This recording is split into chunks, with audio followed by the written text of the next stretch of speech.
Okay. Welcome, everyone, and welcome, Dr. Finger. I have a short bio here, and please provide any updates, Dr. Finger, in case I've missed something.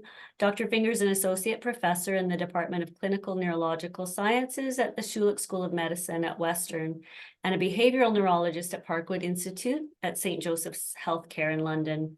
Dr. Finger's clinical practice and research focuses on disorders of cognition and emotion, including patients with frontotemporal dementia and other neurodegenerative diseases, and dementia that presents with changes in behavior or language.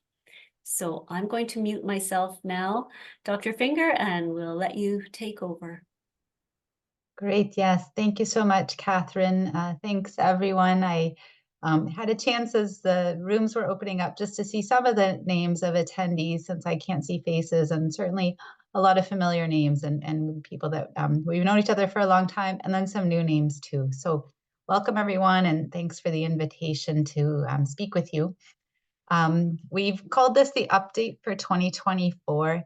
And because often we have attendees who know a lot about FTD already and related disorders, I've tried to do a bit of a balance. So we'll talk a bit generally about FTD and sort of the clinical terminology and a little bit about the disease behind the symptoms. And then for a lot of the talk, I've structured it a little more of our research updates because since the last time we had a chance to speak, we have had some kind of fun and interesting projects and results come to completion. And as I'm talking about those, I hope they'll also help to illuminate some other aspects of FTD that, of course, you may be familiar with, but to show a little bit about how we're thinking about them and where the future is going in terms of trying to help with these symptoms and with the condition overall. I definitely want to leave plenty of time for discussion and questions towards the end. So I will keep an eye on the time, and if it looks like we are running longer, I may just gloss over a few of those studies so that we have enough time for discussion. But I think we'll manage most of it.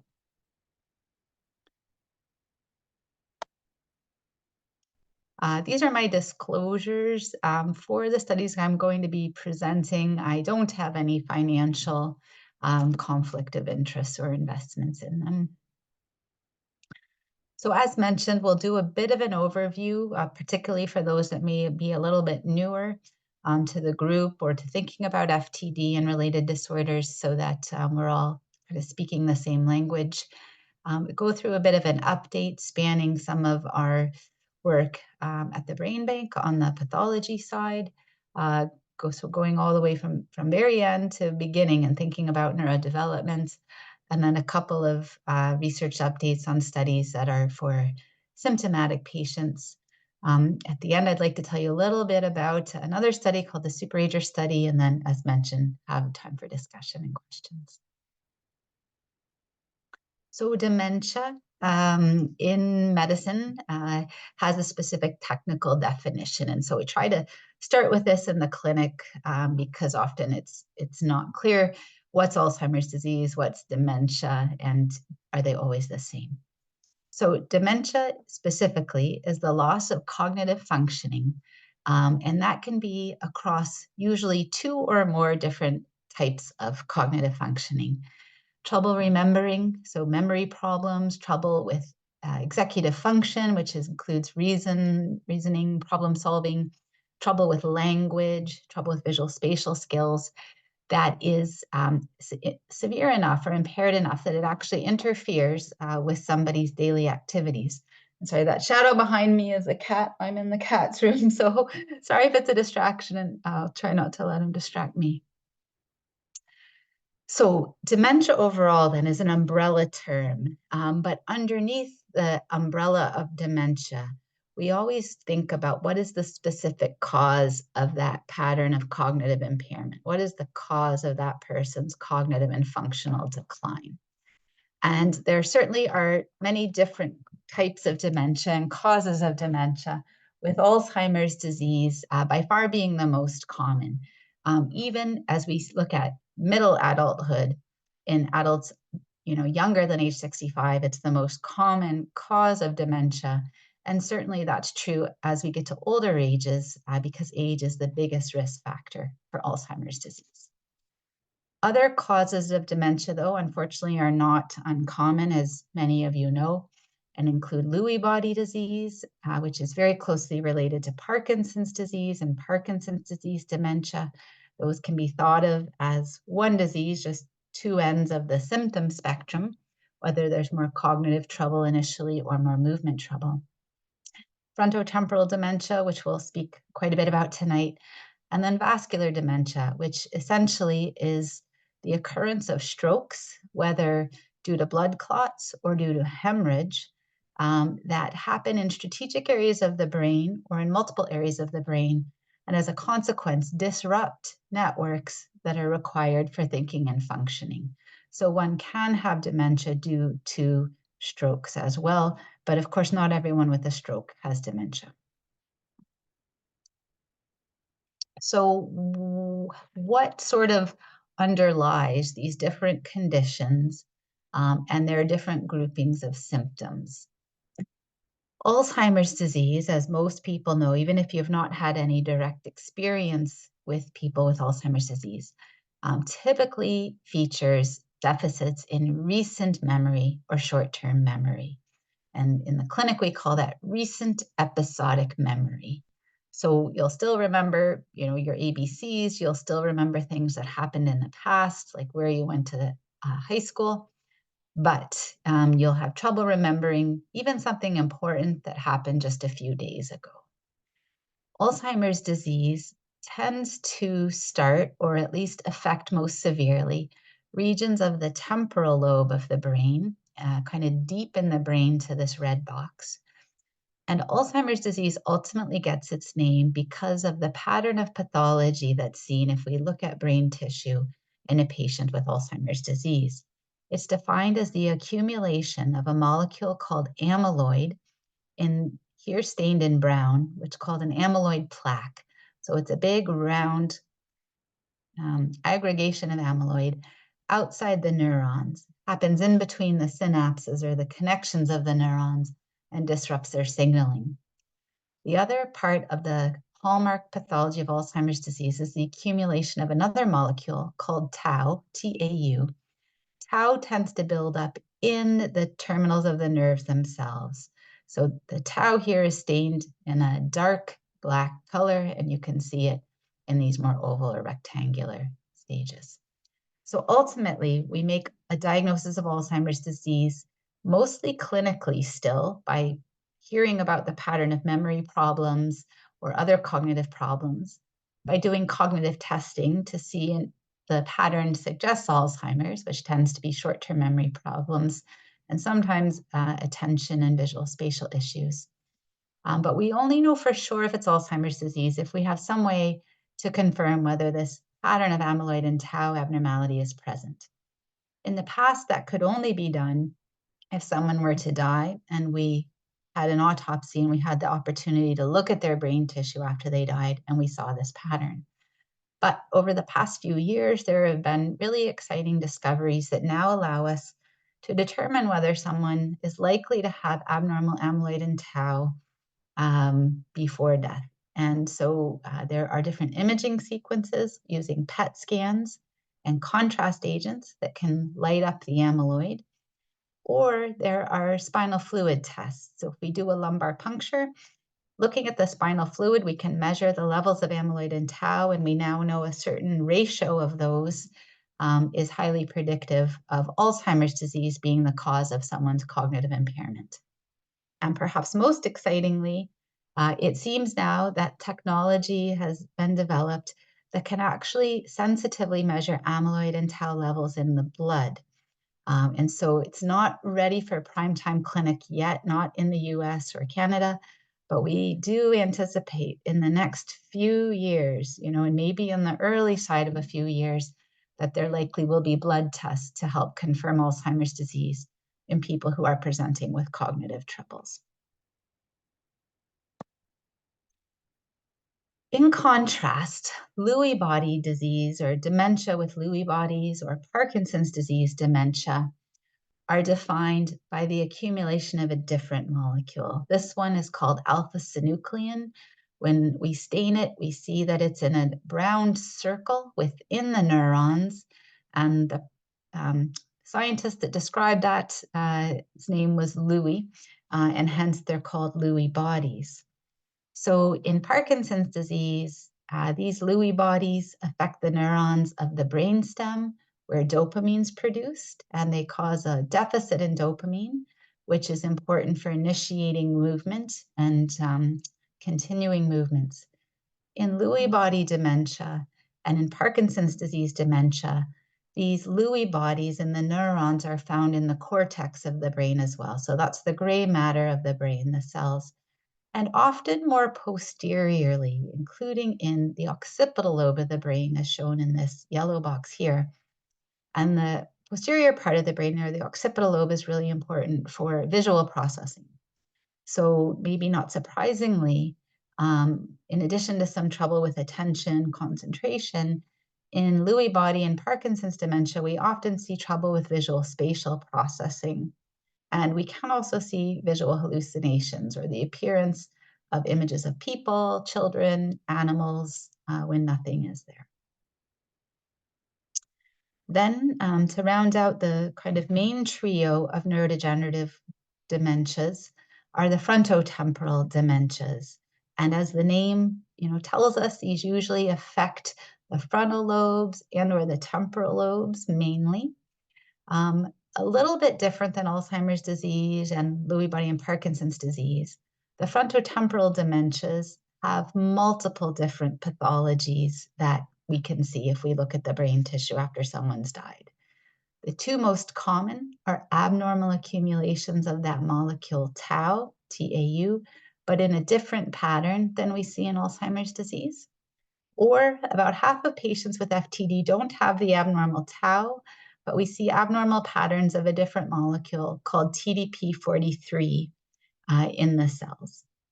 Now, all of these molecules, alpha-synuclein, amyloid, tau, TDP43, we all have in our brain in all of the cells. And these molecules have important roles, as far as we know, in lots of different processes related to brain function. So it's not the presence of these in the brain that's abnormal per se, but it seems that they stop getting processed or recycled or cleaned out normally. And so really what seems to be associated with the pathology and probably causing it, is when we start to get these aggregates or these clumps building up within the cells or right next to the cells that leads to the dysfunction. What symptoms appear are really where the pathology is happening and where it's disrupting the neurons and the neural circuits.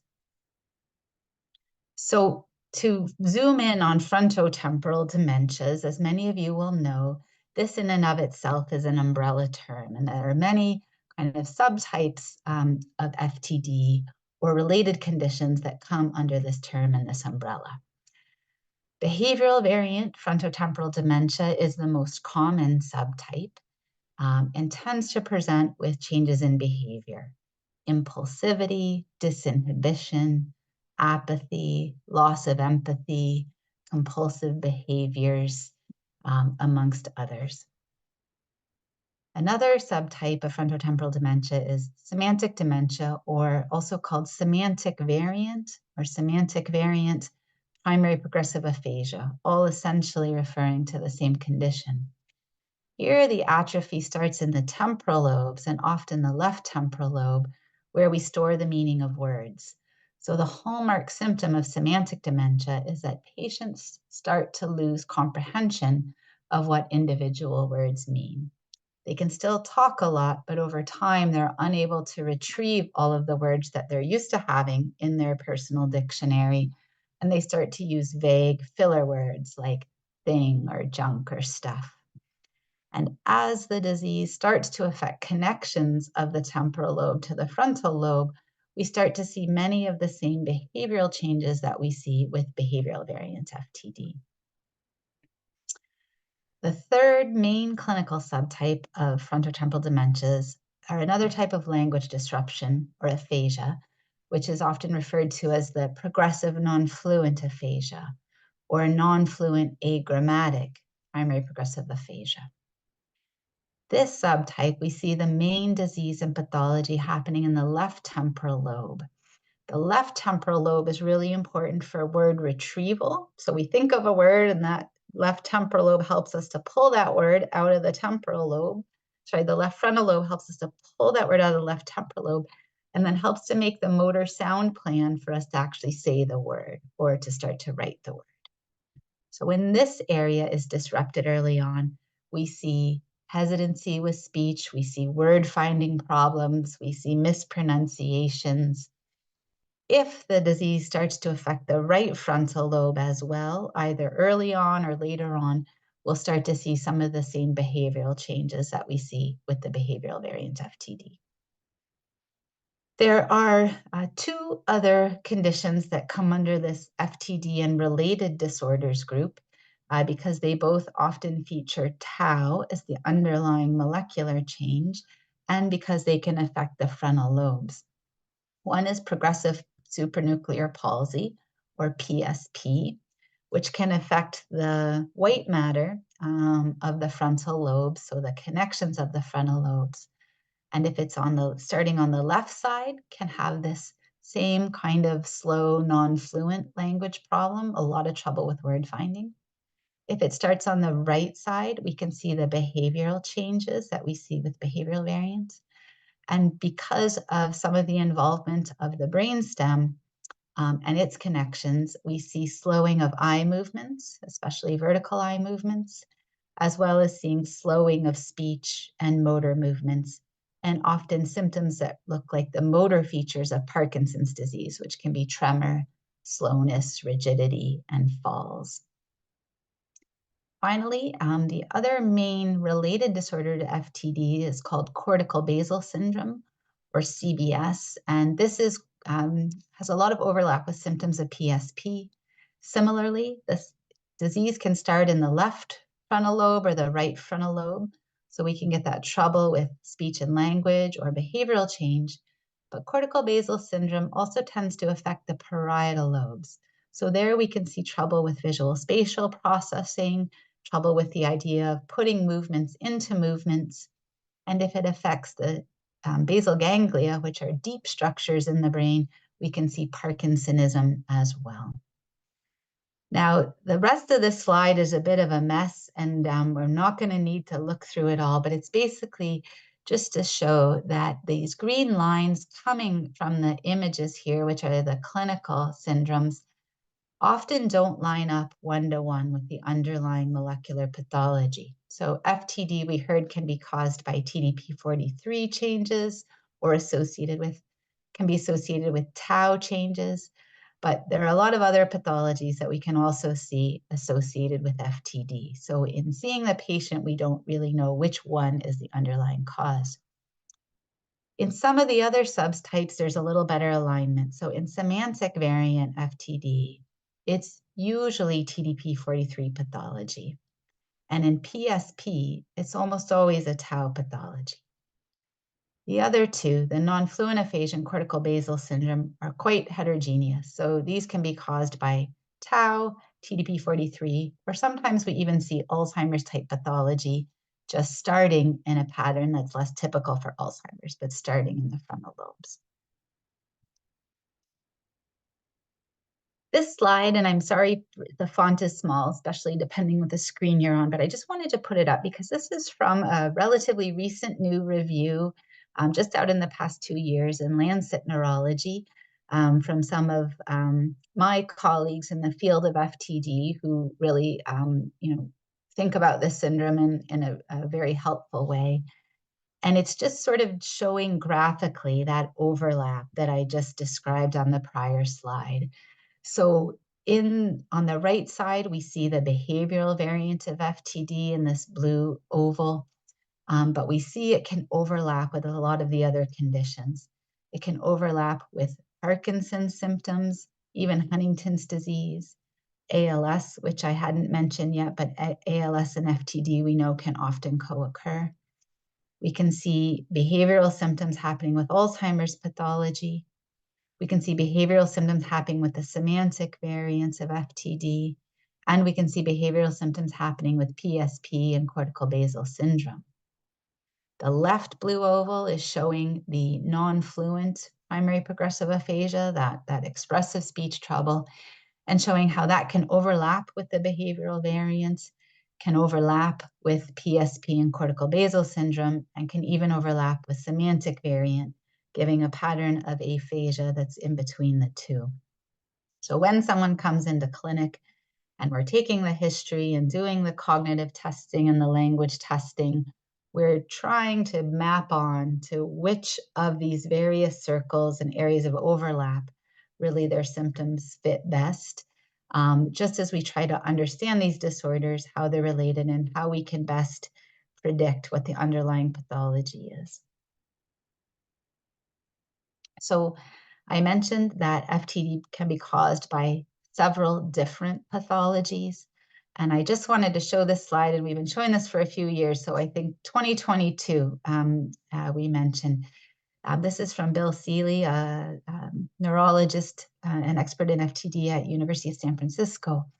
And he made this color-coded bar that almost looks like a rainbow, with each color indicating a different type of molecular change or pathology that's been associated with the clinical syndrome of behavioral variant FTD. So you can see, right, there's at least a dozen or more different pathologies. Two large groups of tau and TDP43, but even within those, there are different subtypes of tau, subtypes of TDP43, and other categories altogether. And the reason a lot of research is focused on figuring out these different patterns and associations is that, our best guess, our best bet is that treatments are probably going to need to be specific depending on the specific molecular pattern that a patient has. Because we think that's indicating a unique mechanism and potentially, the mechanism that needs to be stopped or ideally reversed. So although we don't have treatments yet, we do think that it's important when we're testing potential treatments for slowing these conditions, that we need to know as best we can what the underlying pathology is so that we know, yes, this treatment is appropriate for this patient. And then just when we're looking at the efficacy of potential treatments to see if it's helpful for only certain subgroups, if any at all.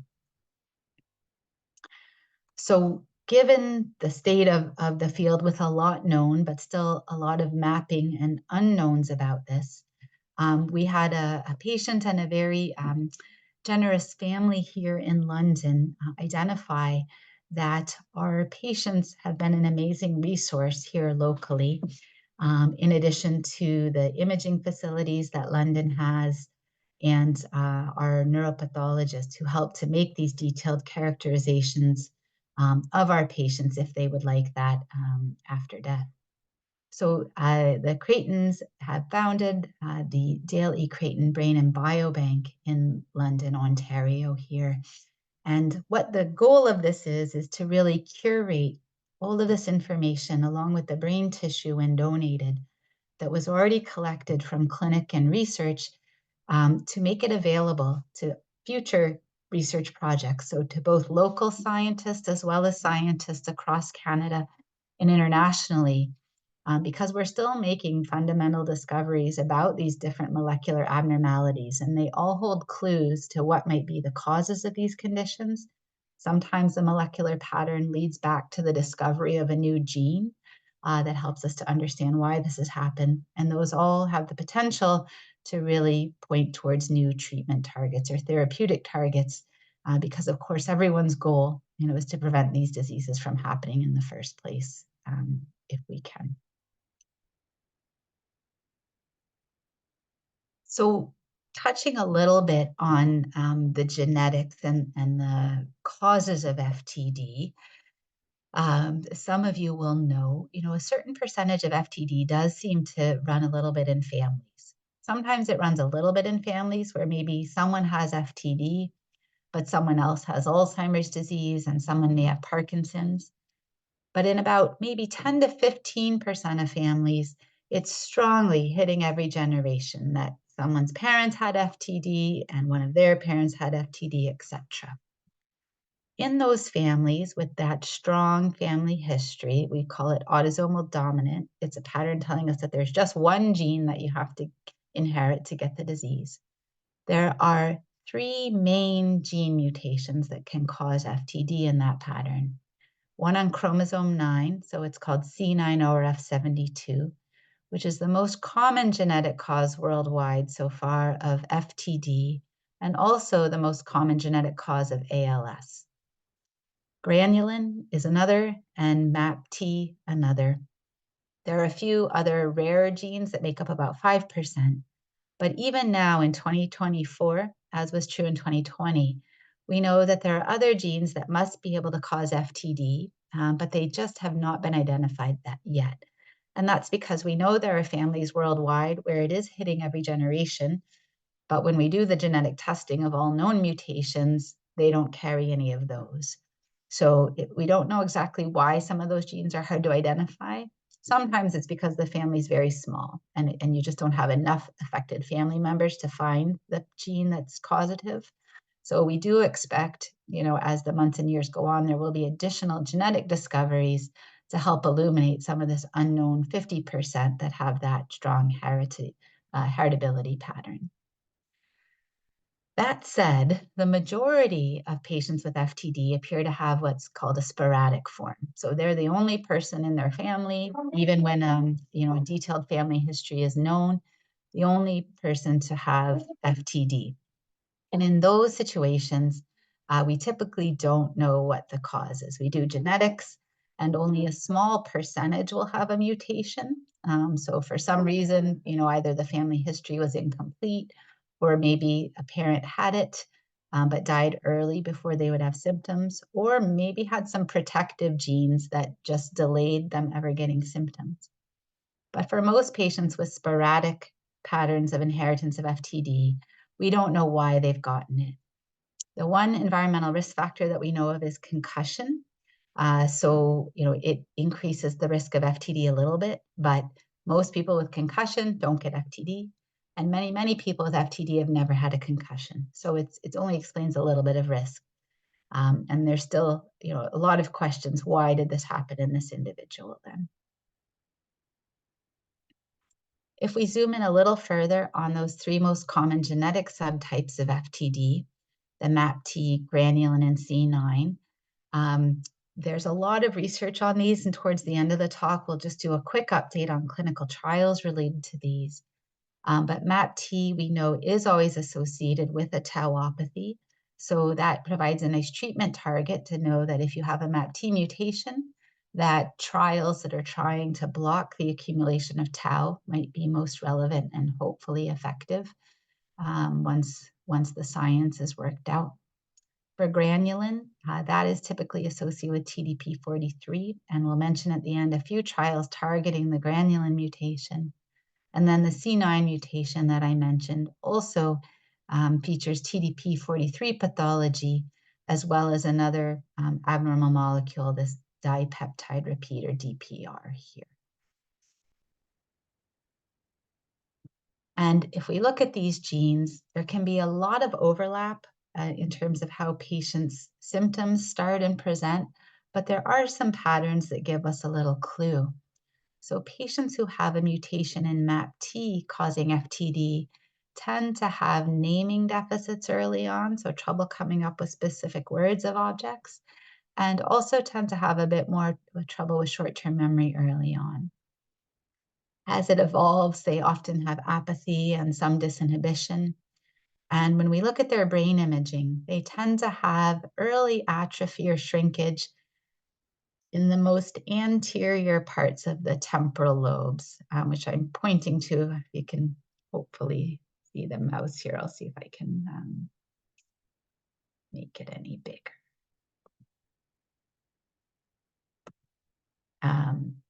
Anterior temporal lobes here. For the granulin mutation, it typically tends to be early apathy and early changes in attention, trouble with attention and concentration, but over time can progress to have other behavioral features or language troubles. And in granulin mutations, we tend to see atrophy in the frontal lobes and sometimes even extending back to the parietal lobes, which is a little less common in other forms of FTD. And granulin mutations sometimes present quite asymmetrically. So in this brain, the black spaces are a lot larger on this half relative to this half. And that's something that can be seen with granulin mutations. Why it starts in one part of the brain or affects one side more than the other is a mystery, basically, for all of FTD. We don't know why diseases start in one spot and what makes some regions of the brain more vulnerable than others.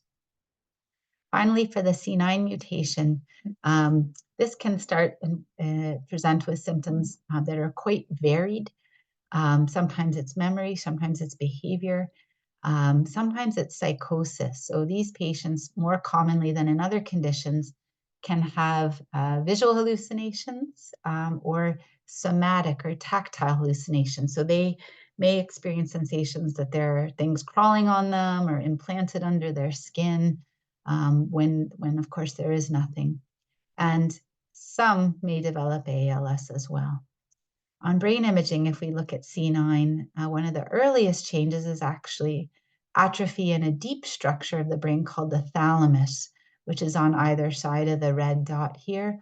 Although that's kind of hard to appreciate just with looking at images and really relies a little more on the quantitative research measurements of the scans. But in C9, as you can see here, we can certainly see asymmetric atrophy as well, affecting frontal and temporal lobes, and sometimes even the parietal lobes too. So we started to talk about, the causes of FTD as we understand them, and talked about the known genetic causes, the unknown causes of sporadic FTD.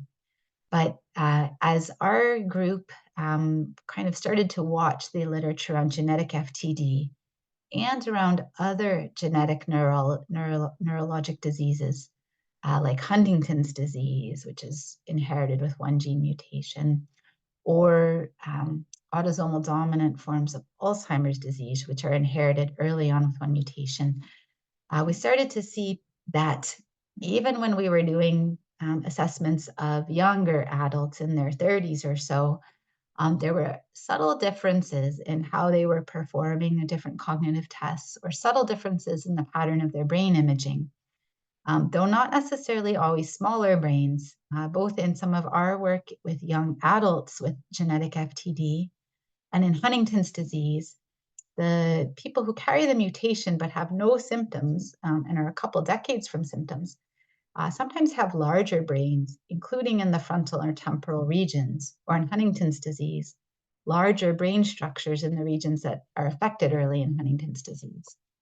So it's led others in Huntington's and us in FTD to really think about what might be the impact of having this mutation in your cells early on, and are there effects that it has on neurodevelopment? And in particular, we all know that fortunately, very, very fortunately, children, teenagers, young adults don't get FTD. This doesn't show up typically until middle age or later, with the average age being in the late 50s, early 60s. But if that gene mutation is always there in every single cell, what is protecting those cells and protecting those networks in the brain from the disease for so many decades? So we're quite keen to look at what might be the early compensatory effects that the cells have that can basically protect against the disease. And then, of course, why eventually those aren't working as much, and why we ultimately see the emergence of symptoms later on in adulthood. So we have received a grant to lead an international study that will be based in London, but involving centers in Toronto, Sunnybrook, McGill, University of Laval in Quebec, and then several centers in Europe as well, University College London, University of Halle and Tübingen in Germany, the Karolinska Institute in Sweden, and a few others joining as well. And so this is our brochure. Those of you that have interacted with our research team, they may have passed you this brochure, mentioned what we're calling the GenFi NeuroDev study for neurodevelopmental. And again, basically just listing here kind of the rationale that I've mentioned. We want to know how and why brains are resilient to FTD for several decades. So we're looking for youth kids between the ages of 9 and 16 who come from a family where somebody is known to have a mutation. It doesn't have to be the parent. It could be the grandparents or great-grandparents or aunts or uncle.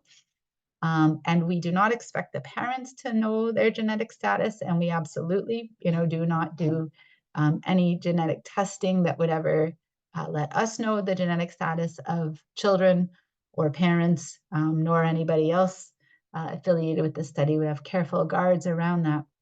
But the kids are invited to do MRI, some cognitive tasks, many of which are on the iPad, little computer games, and then to give a saliva or blood sample if they're able, so that we can start to compare, what are the changes that happen that might really be helpful and protective early on in genetic FTD, and with a lot of optimism that may really illuminate new therapeutic targets that could be then maintained and sustained to try and prevent the onset of disease later in adulthood.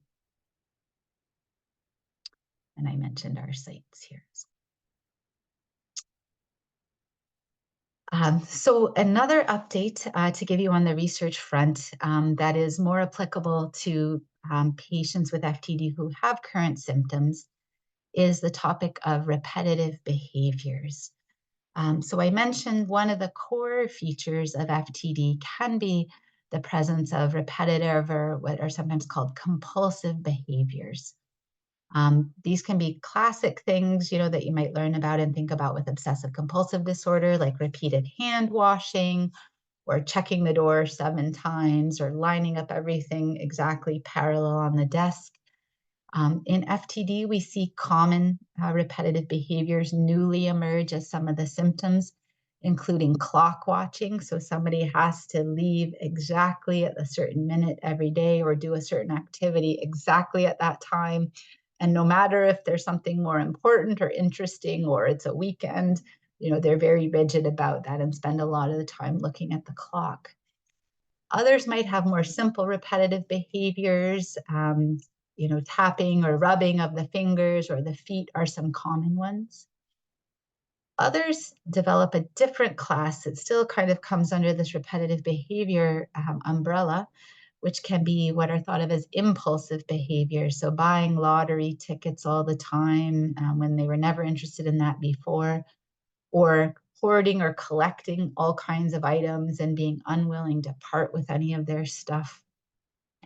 And some of our patients, especially those with the semantic primary progressive aphasia, as language, becomes more difficult for them to understand, we sometimes see their interest in numbers really increase. And so they may start really noticing and maybe saying out loud all the numbers they see on the signs, as they're going down the road or on the halls, etc. Now, in FTD, although clinically we see those, there was little attention put to the different kinds of repetitive behaviors seen in FTD. And then, the different terms that we use internationally to describe these were all over the map, if any term was used at all. And there was really no attempt to try and understand which networks of the brain were giving rise to different symptoms. Which we think is important because different networks might be modulated by different neurotransmitters to different extents, and that might help us to understand what symptomatic treatments could be most helpful for certain repetitive behavior. So Miguel Restrepo Martinez was our fellow working with us last year. He had trained previously in Colombia and then at the National Institute of Neurology in Mexico.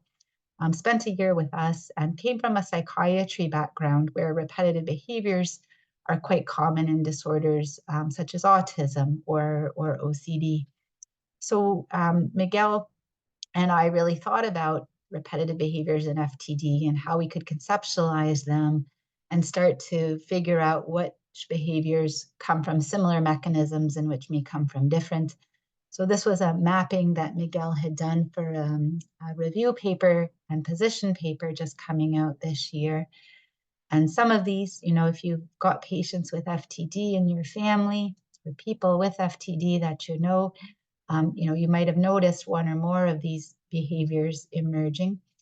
And Miguel, really looked at the literature from these other disorders as well as from other animal models of different kinds of motor repetitive behaviors or reward-seeking behaviors, and has come up with a model now that can be tested in next steps that is suggesting that these stereotypies, so simple repetitive motor movements that don't clearly have something intrinsically rewarding about them, may arise from alterations in the supplementary motor area, which is the part of the brain that plans motor movements, and its connection with the basal ganglia or the deeper structures there.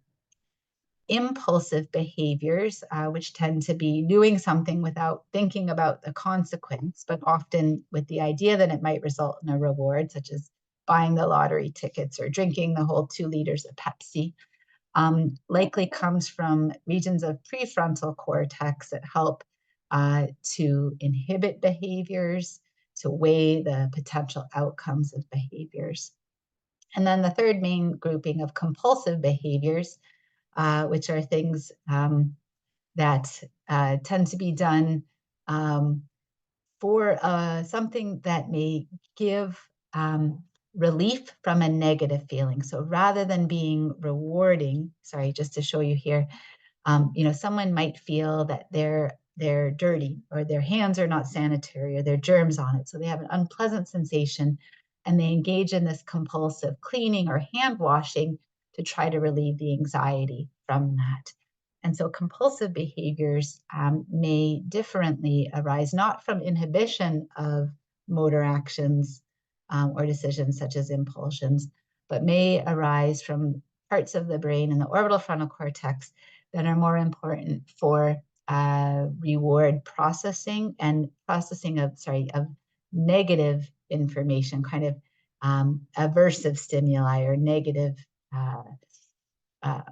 outcomes of different things that one can see. So with this, when we see these behaviors in the clinic, we don't have specific treatments. We will usually not treat the repetitive behaviors unless they're really quite disruptive to someone's functioning or to their household. But these certainly give us some ideas of different groupings that may be more or less responsive to different treatments. So for example, we know from OCD, these behaviors that are more like compulsions that might arise from trying to avoid a negative sensation may respond well to medications that modulate serotonin, where more of the impulsive behaviors or reward-seeking behaviors may respond a bit more to medications that modulate dopamine transmission. Another research update relevant to symptomatic patients, at present was our phase 2 clinical trial of intranasal oxytocin for frontotemporal dementia. So when we rearrange some of those words, have the acronym of FOXY. And I think, several people on this call have been involved with some of our oxytocin research over the years. This was an ongoing study that we've been doing now for about 6 years. It was delayed a bit because of the pandemic, but we're really excited that the last patient visit was last June of 2023. So since then, we've been processing the data and with our collaborators analyzing the data. And so I'm excited to share just very preliminary early results. We are writing up these results now and expect to submit them to the scientific journals in the next couple of months. But I'm reasonably confident that what we see here is really going to be the final story as well. So I wanted to share that with you because this was a locally led initiative and although it was spanning across these sites in Canada and the US. I think as a community, we in London and McCormick Home and all of you can take pride in this, and just to know, that we've really been able to do something first in the world here. For those of you that don't know, this clinical trial was looking at whether intranasal sprays of the hormone oxytocin, not at all a narcotic, but a hormone, whether it would help with symptoms of apathy and empathy deficits in FTD. And so patients came in with FTD. They were randomized to get either placebo or oxytocin. It was a crossover. So every patient had 6 weeks of placebo, 6 weeks of nothing, and then 6 weeks of oxytocin. But we didn't know, some got oxytocin first and placebo later, and vice versa. And we were looking at daily dosing groups, which was our high dose, every other day dosing groups, which was called our medium dose, and every third day dosing groups, which was called our low dose. So on the every third dosing day, patients had a spray bottle. There was a bottle for each day. And one day would have oxytocin sprays, but the 2 days in between would have saline mist, which was the placebo. And then day 4 again would have oxytocin. And the reason that we had these kind of medium dose and low dose groups that were skipping days essentially, even though the patient and the study partners couldn't tell that and didn't know that saline was on some of those days, we did this because there had been clinical trials in patients with autism that had showed that single doses of oxytocin seemed to produce improvement in different kinds of social behavior or emotion processing. But when those investigators had gone and done the 3-month trial or the 6-month trial of daily oxytocin, they were seeing that they weren't seeing the benefit anymore. There was really usually not a clinical benefit. And that was puzzling because there were enough studies of the short course to really show that it was doing something. So we were writing our grants when those autism clinical trials were coming out, and we were a little bit disheartened because we thought, we don't want to see the loss of effect if we're giving it for a longer term.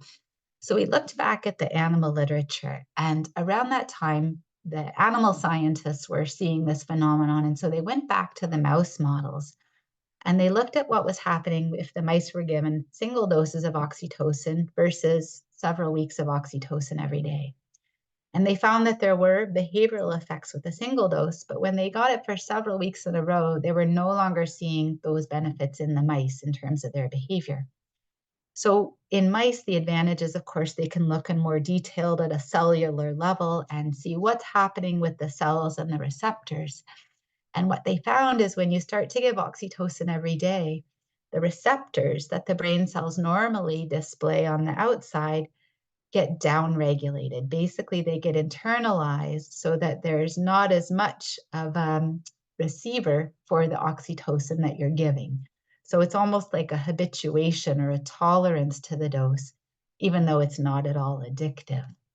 So seeing that result, we thought, well, how could we avoid the cells becoming tolerant to the oxytocin or downregulating these receptors?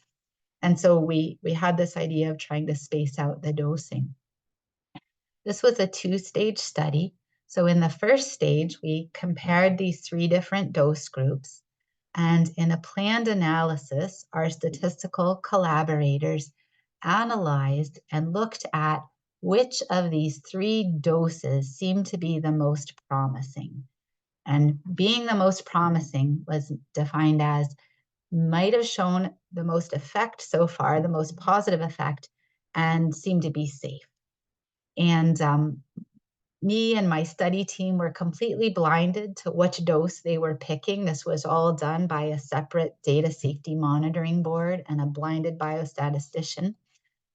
But we learned eventually that it was the every third day dose that actually looked to be the most promising based on looking most effective.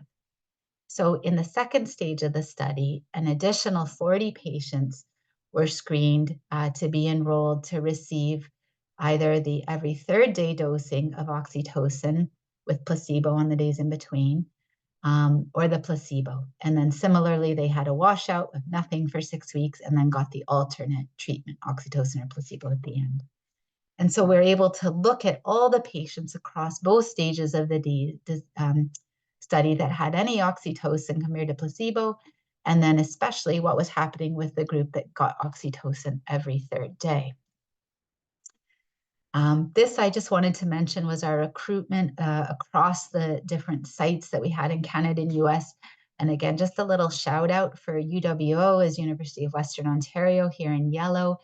Although we're not the biggest city in this study, we had the most participation. So just to thank all of you and to thank our other family members and patients who generously volunteered their time and all their efforts.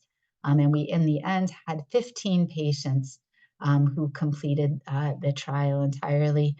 We were also very impressed with the other Canadian sites, especially Laval, who had 22 enrolled and 16 finished. And McGill was not too shabby as well. But it was truly an international collaborative effort of patients and their care partners. So this is one of the early preliminary results. And I'll just kind of walk you through this, that every ETD is the dose group that was getting oxytocin every third day.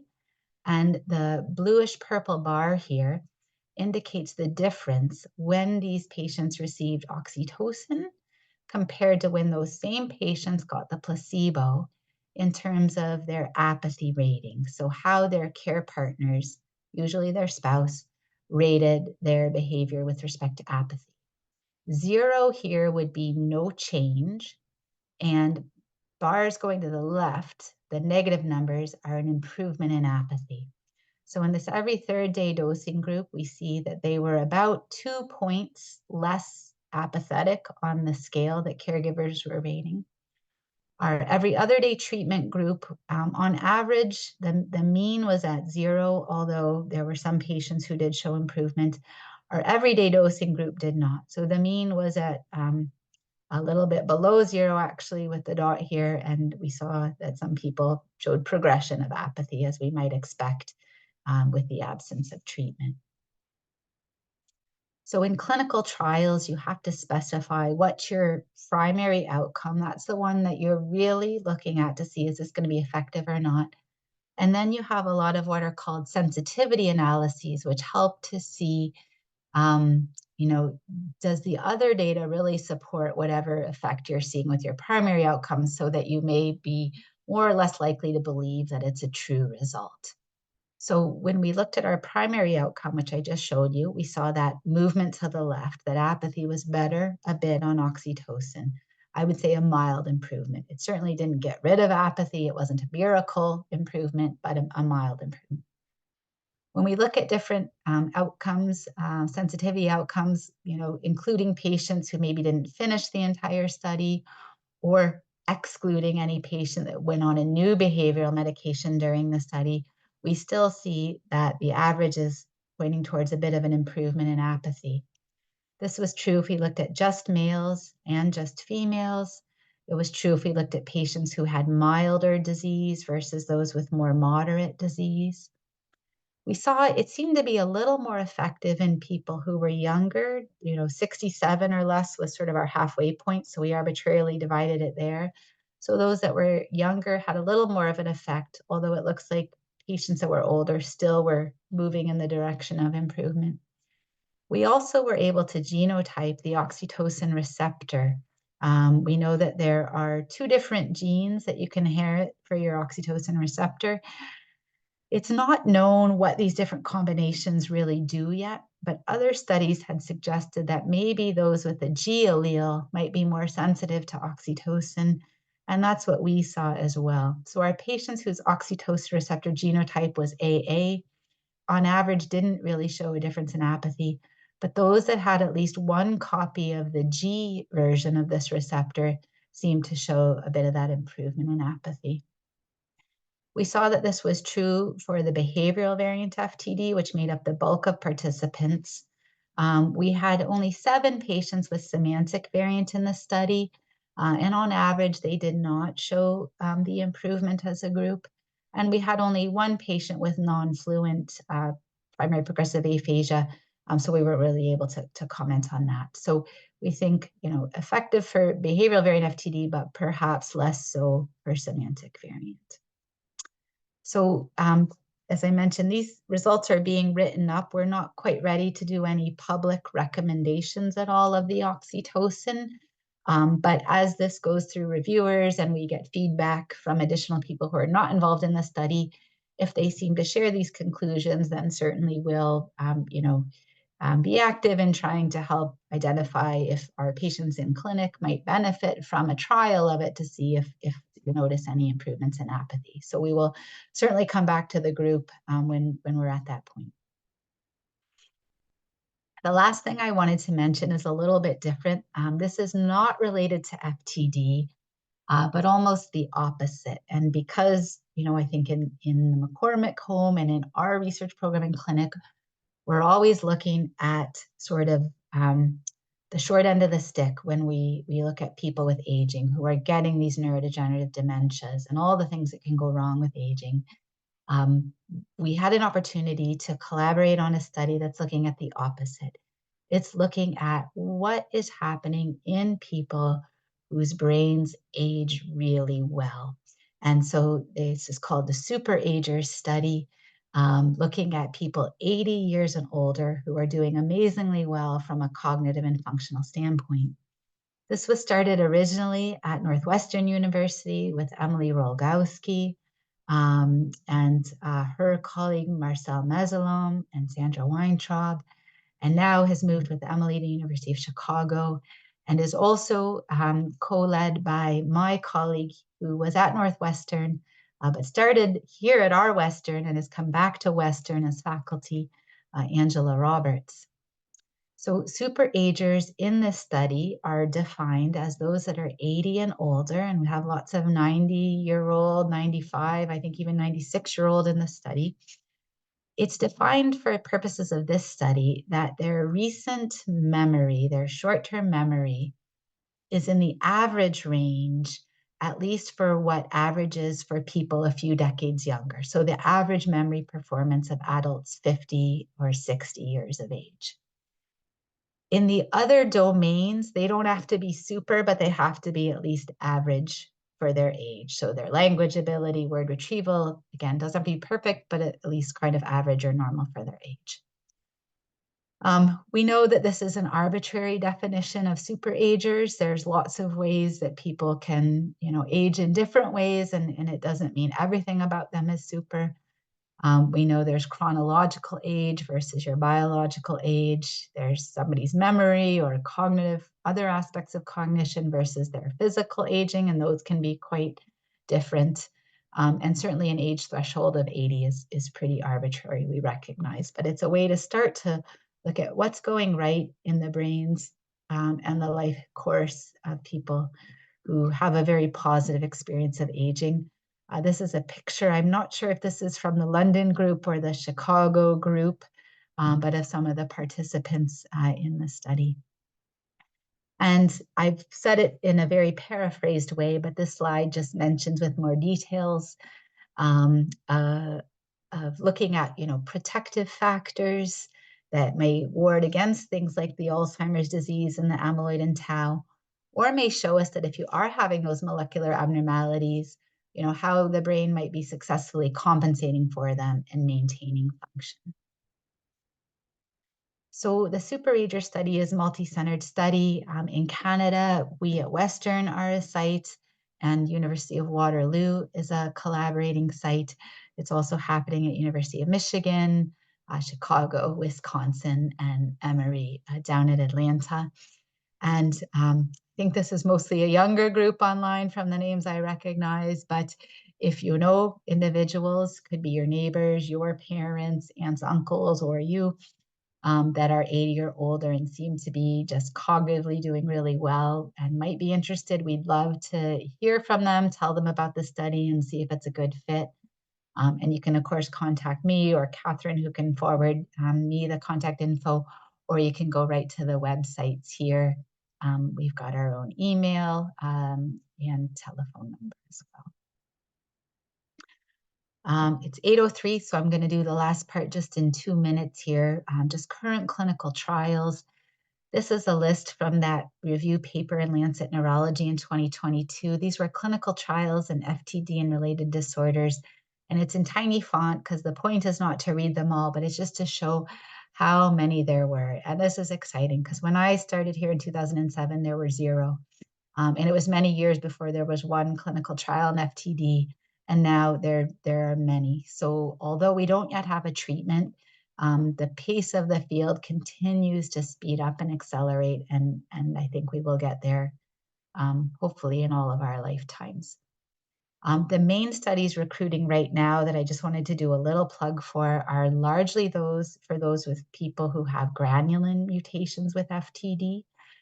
Some of these are novel viral vectors that are introducing a good copy of the granulin gene through an injection so that the brain would take it up and start to make normal levels of the granulin protein.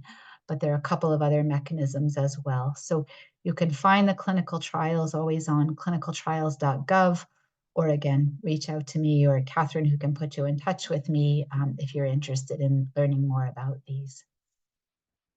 Symptomatic trials right now that we can access in our area. We're collaborating with McGill and other sites in Canada to look at nabilone, which is a synthetic form of cannabis for agitation, based on a study that was done in patients with Alzheimer's disease, showing a benefit of this in agitation for Alzheimer's. That'll be starting up soon. We're also participating in a study that Angela Roberts and Emily Rolgowski are doing, an NIH-funded study looking at communication and speech therapy for the primary progressive aphasias, and it's delivered online. So it is possible to enroll even if you're not in one of the main centers. And not locally, but in other centers in FTD, many in Europe, they're looking at whether transcranial stimulation may help bring back some activity in language networks for the patients with progressive aphasia. The disease-modifying trials, I mentioned the multiple studies for granulin. For C9, there's not much right now, but there are some things on deck, so we're watching that closely. And there are several trials for C9 that are starting with patients with ALS. So even though that's not FTD, we're very excited about that because the gene mutation is the same. Probably, the effects could be very similar, and we hope that those will start to cross over and run their trials in FTD soon, especially if anything looks promising in ALS. And no trials right now in our area for MAPT platform. And when I say our area, I kind of mean Canada. But there is planning that we and others are involved in, led by San Francisco, to establish a platform for MAPT trials that will really help to bring treatments to test for patients and make it easier to access them. So we will keep you updated as that becomes established. Something I've said before, just to put up there, and that's the website that I highly recommend if you want to see what clinical trials are running in North America. And I'll just perhaps come back to this slide in a minute to leave it up while we're doing the Q&A, but this is our research coordinator who knows all the stuff we're doing. So if you have any questions for her or my team, please feel free to reach out to Sarah Gesso. And then just a thank you. Research is very involved, takes a lot of people and different kinds of knowledge and expertise. So we have huge collaborative teams for all the things that I showed you today. And I probably forgot a few people here, so please excuse me for that. But these are many of the people that have worked on these studies. So thank you very much. And I'll turn it back there to Catherine and Sonia. Thanks very much, Dr. Finger. That was really interesting. It's so good to kind of get those updates. So I'll invite our attendees to click on the Q&A box at the bottom of your screen and just type your questions in. I have a question, Dr. Finger. You mentioned that in one of the disorders in particular, there's evidence of atrophy of the thalamus in the brain. Maybe you could explain the relevance of that particular brain area for folks who might be interested in why that would be important. Sure, yeah.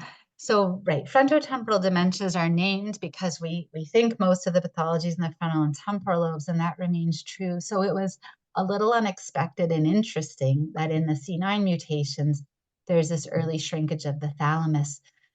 We don't know why it starts there, but the thalamus is sometimes called the mini-me of the brain. Basically, it's a nucleus of neurons deep in the brain, and it has little centers for kind of every major brain function. So there's a thinking and emotion center in the thalamus. There's a sensory center in the thalamus. There's a language center, a motor center, a visual center. So you can see a whole variety of symptoms depending on which part of the thalamus or how much of the thalamus is involved. But yes, why it starts there, what might be making that vulnerable, we don't know. Thank you. No questions so far. Don't be shy, folks. Yeah, please don't hesitate to ask questions. I mean, maybe not something I talked about tonight, but happy to try and answer things, anything about dementias that we meet. Yeah. Do you have any questions on your mind, Sonia? Just, I'm just curious about what you've seen from people, the correlation perhaps, or not at all, between early onset obsessive compulsive disorder with the emergence of FTD later in life. Yeah, it's a great question. We don't know of any association at this point. So simple current answer is it doesn't seem to be predictive of FTD. But I'll elaborate a little bit more. So there are other sort of what we think of as neurodevelopmental disorders that can start in kids or young adults, like schizophrenia, as well as autism spectrum disorders that do happen at a higher frequency that we think in families with C9 mutations compared to those without.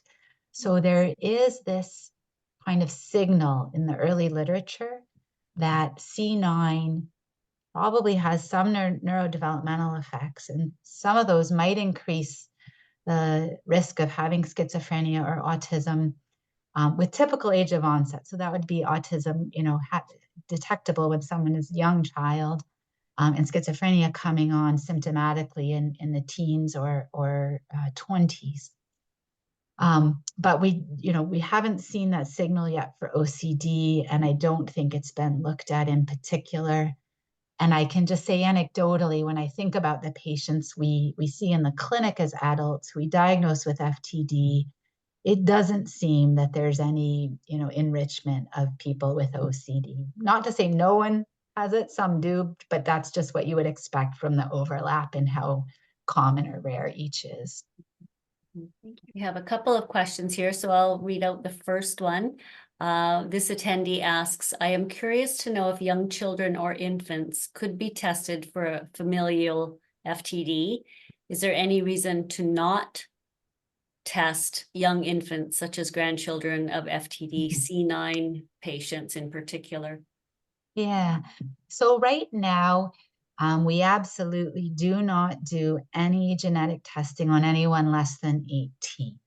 And that's pretty true worldwide for these adult onset disorders. Certainly, some children and babies are tested for genetic disorders that onset in childhood or as infants because of prognosis and treatment implications.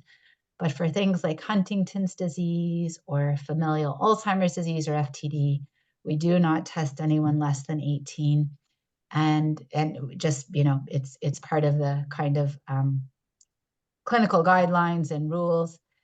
And I would say I personally really discourage most people, even who are young adults, even younger than 40. I tend to discourage them from having testing. Not that we wouldn't support them if they chose to, but there's still so much unknown, with testing. You're not likely to get symptoms until you're older, 50 or 60. It's hard when you're only 20 to realize how much life you can live in those 20 and 30 years. And we would hate for somebody to just think if they know they have this gene, that, it's coming any minute, when really they're going to be doing great for a long time.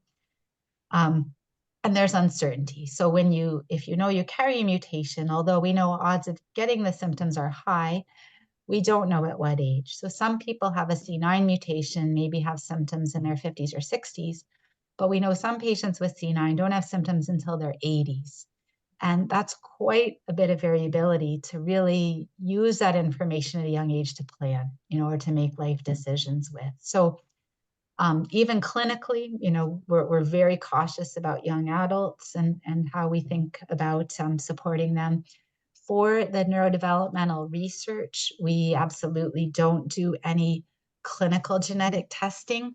Now, that said, in the GenFi neurodevelopmental study and in these Huntington studies I've mentioned, a saliva sample or blood sample is used for genotyping, but it is not at all and never linked with that child's name.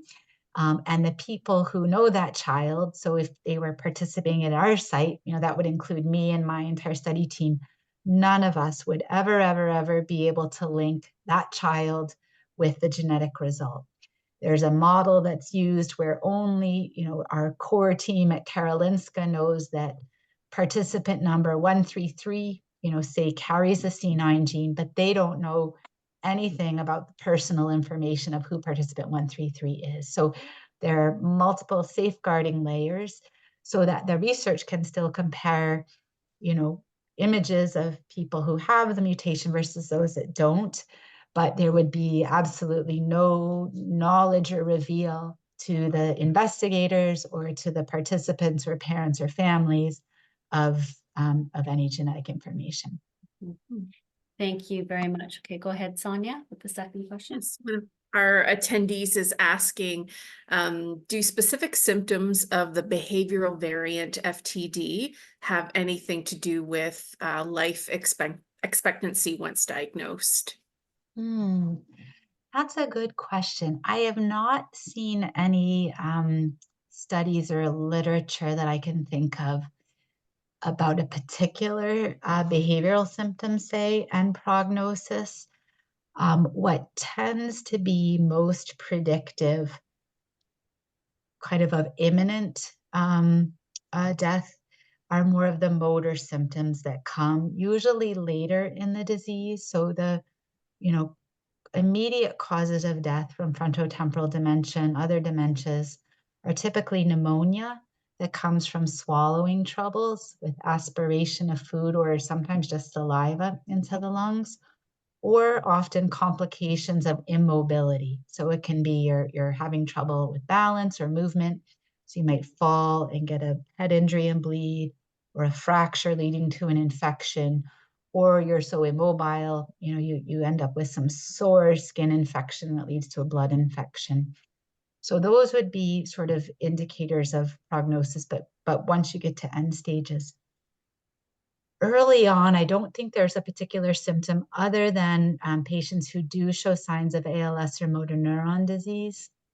Sometimes that comes early on, and usually prognosis there is several years shorter than if you have just FTD, without motor neuron disease. Yeah, but it's an interesting question. Yeah. Next question. So just give me a moment here. This attendee is asking, memory deficits, particularly short-term memory, but possibly some other issues, coming from a patient who has a family member with ALS. I think this attendee is trying to sort of figure out which category perhaps the person they're supporting falls neatly into, and I know neatly fitting into a category isn't necessarily a thing, but that's essentially the question. Yeah. So, when we see somebody presenting initially with memory problems, if it's gradually progressive and we see brain imaging, we know there's no stroke or anything like that, then, as I mentioned, Alzheimer's disease tends to be the most common cause of that kind of gradual onset and progressive short-term memory problem. But even though, classically memory was thought to be not affected in the frontotemporal dementias, we do know 30% of patients with FTD actually do have memory problems. And for example, in patients with semantic variant, it can look very much like an Alzheimer's memory problem. In behavioral variant FTD, and the same can be true with FTD-ALS, we see memory problems, but it's because of changes in the frontal lobe networks that are important for absorbing information, so important for attention concentration. So they might think they're paying attention, but their brain isn't paying attention. So then you don't remember what they said, and so it looks like a memory problem. Or those frontal lobes are also important for retrieval of information. So maybe they did pay attention, the brain was able to absorb it, they saved it, but now the playback of like, oh yeah, where did you say she's going? The frontal lobes are required to fish that information out. And if they're struggling, they may not retrieve it. But then if they hear the right answer, they'll say, oh, that's right, I knew that, or oh, you told me that before. So in somebody with that kind of early memory problem, we try to look at, is it a problem of actually saving the information when they heard it? Or is it a problem of actually absorbing it initially or playing it back? If it's more of that initial hearing and absorbing the information or playing back, and we think it's a frontal lobe issue, that can be, an early symptom of FTD, can be something with FTD ALS. So ALS is often not hereditary. Often ALS, there's only one person in the family. But if you have ALS in one family member and another biological relative of that family member with this kind of memory problem, if they were going to be related, that might be how it could be, that it could be a frontally originating memory issue. But, a lot of ifs there. So, of course, as Catherine said, hard to know for sure. Thank you. Mm-hmm. And one more question, this attendee would like to know if people that have Lewy body dementia might also experience REM sleep disorder. Yeah, right on about that. So I didn't talk a lot about the other facets of Lewy body disease, but we now know for patients who develop Lewy body disease, and the same is true those that develop Parkinson's disease, often there's a history of REM sleep behavior disorder that can sometimes even be a couple of decades before they developed any symptoms of Parkinson's or Lewy body. So REM sleep behavior disorder, for those that aren't as familiar, is this dream enactment. So normally when we're having an active REM part of sleep, there are inhibitory signals that our brainstem sends down to the spinal cord so that we're not running in our sleep or moving around. And sometimes when you wake up in the middle of REM sleep, you have that feeling like I can't move for a few seconds. That's that inhibition. In these disorders, though, we see some very early disruption or degeneration of those inhibitory regions, so that in REM sleep, they're dreaming normally, but they're not having that inhibitory signal. So you're kind of acting out what you might want to do in that dream, which could look like struggling movements of the arms, running movements of the legs, sometimes, swinging the tennis racket. And that, again, now, unfortunately, is known to be a predictor. It doesn't mean 100% that someone's going to get Lewy body disease or Parkinson's disease, but it does mean that their chances are quite a bit higher because it tends to be an early part of the changes of the brain that come with those conditions. The other early one that's been detected for Parkinson's and Lewy body is loss of smell. But loss of smell is not specific. So if you've had a concussion, you might have loss of smell. COVID, of course, is a whole new reason that some people lost their sense of smell and really never got it back or didn't get it fully back.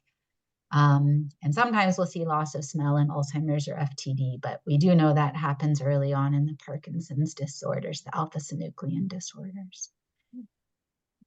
That's so interesting. Well, it looks like we don't have any other questions. This is your last chance, folks. No, I think we're all finished now. So thank you so much, Dr. Finger. That was so interesting. And we look forward to having you present for us again next year if you're willing. Would be wonderful. Oh, absolutely. Yeah, no, thank you. I really appreciate everyone's interest. It's of course fun to share what we're doing, and I, look forward to the exchanges too, and just ask people now or next time, don't be shy, because most of these research projects started from us hearing from you or your family members about things that we don't understand yet or that we don't have any treatments for. So the exchange is so valuable to us. So thanks so much. Thanks so much. All right, everyone, have a pleasant evening and take good care of yourselves.